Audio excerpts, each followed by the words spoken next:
Good morning. It is a beautiful morning for some coffee this morning. I'm already drinking down a few sips, but my Wild Greens cup, one of my favorite cups. I got it at a yard sale years ago when I was a kid. It's from 2000. It's the cutest cup.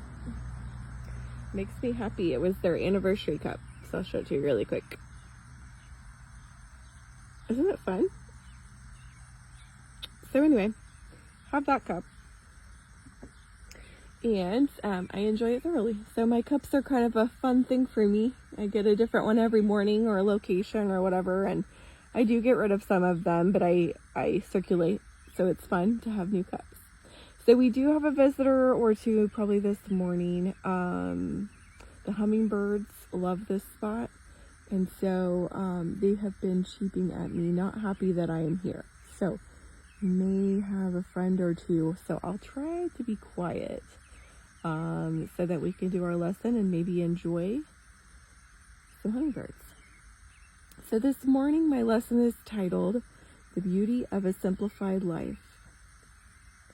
I have a verse for you this morning, Proverbs 15:16. Better a little with the fear of the Lord than great wealth with turmoil. We live in a world that often tells us more is better. More stuff, more success, more hustle. But the truth is, when our lives get too crowded, physically, mentally, and emotionally, and not to mention spiritually, we can easily lose sight of what really matters. God never meant for us to be overwhelmed, to live that way, chasing after things that leave us empty. Jesus himself lived simply. He walked, he noticed people, he paused to pray, and he trusted his Father for daily bread, not an overflowing pantry. Simplifying isn't just about decluttering your home or calendar. It's about clearing the noise so your heart can breathe. It's about creating margin to hear God's voice, to serve with joy, and to live with intention. When we let go of the extra, whether it's possessions, obligations, or even the fear of missing out if you have FOMO, we make space for what lasts: peace, purpose, and presence with God. I'm going to say a prayer with you. If you could bow your head with me.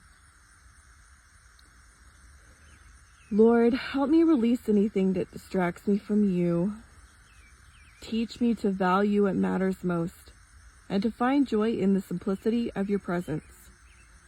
Give me wisdom to create space in my life for what truly fills my soul. In your name I pray. Amen. I do have a question for you to think about for today. What is one thing, physical or spiritual, you can let go of today to make room for God? I know there are several things for me that I can easily let go of. I was listening to a podcast yesterday from a gal. She teaches you how to simplify your life and declutter. And I feel like my life, as we get older, as we move on, it becomes cluttered, not just with stuff, but cluttered in your mind, cluttered with all the things we have to do. And reprioritizing is a major accomplishment if you can get that done, but it's always a work in progress. I tell you what, we are imperfect and everyone's imperfect. Nobody has it all together, but that's why we're here. God put us here to serve him, to teach about him, to be there for him. And I feel like I do a disservice to myself, my family, my God, when I'm not doing what the Bible is telling me to do. So these mornings have been very beneficial to me, and I hope they have been to you guys as well. Oh, I know you're waiting for your garden tour, but first I have to show you, I bought a new seed, and so it says it's the time to plant them, and I've never planted them before, so I have to share this with you. They're called CUCUAMELLONs. It's a cucumber that's really tiny, like a gherkin, and you put it in your salad. So I'm excited to plant those and see, maybe later this fall I will have some CUCUAMELLONs. Well, the hummingbird has been flying around my head the entire time I've been here. I don't know if you've heard it. It's little cheepies at me. So let me give you your little garden tour. I don't come down to this side very much for your videos. I need to mow my grass, but every time I go to mow, right now it's been raining, so that is a plus. We're happy with the rain. I just love zinnias. They're so magical and so just always so beautiful.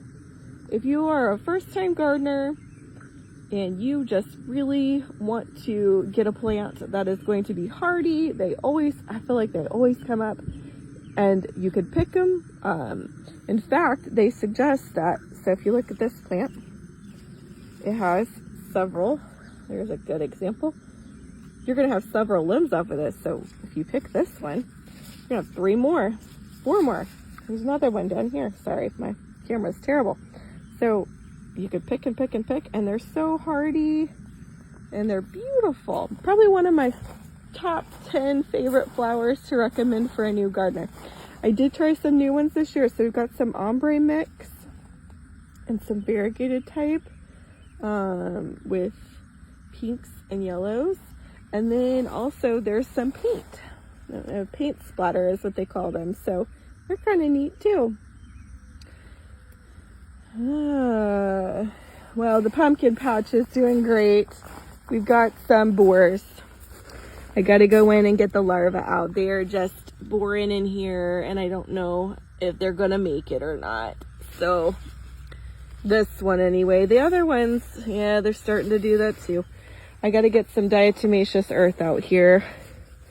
I planted some more zinnias the other day. They're all the way down. And I know this grass, it's in between my plastic barrier, and I have not had an opportunity to get in here and pull it out. But I'll get there. Don't you worry. And then over here, this is a pink sunflower, and then zinnias, sunflowers, zinnias, sunflowers. So we'll have some really pretty stuff hopefully this fall going in here. And then it's a little late in the year, but I did go ahead and plant, my other potatoes did so well. I went ahead and planted some sweet potatoes in these 4 bags. So I've got that done. We got lots of pumpkins coming on. I'm so excited about the pumpkins. Now these limbs are, fairly hardy. I think they're going to be just fine. So anyway, we've already got 8.5 minutes on this video, so I will have to give you a better garden tour another time. And I hope you guys have a blessed day and really enjoy your morning. And think about today, what can you do to simplify your life to make you closer to God and better in your mental health? I think everybody needs to do that. Aw, and look at this little spider web. I don't know if you can see it or not. I'm probably not going to let me focus on it. But anyway, all right. Have a blessed day.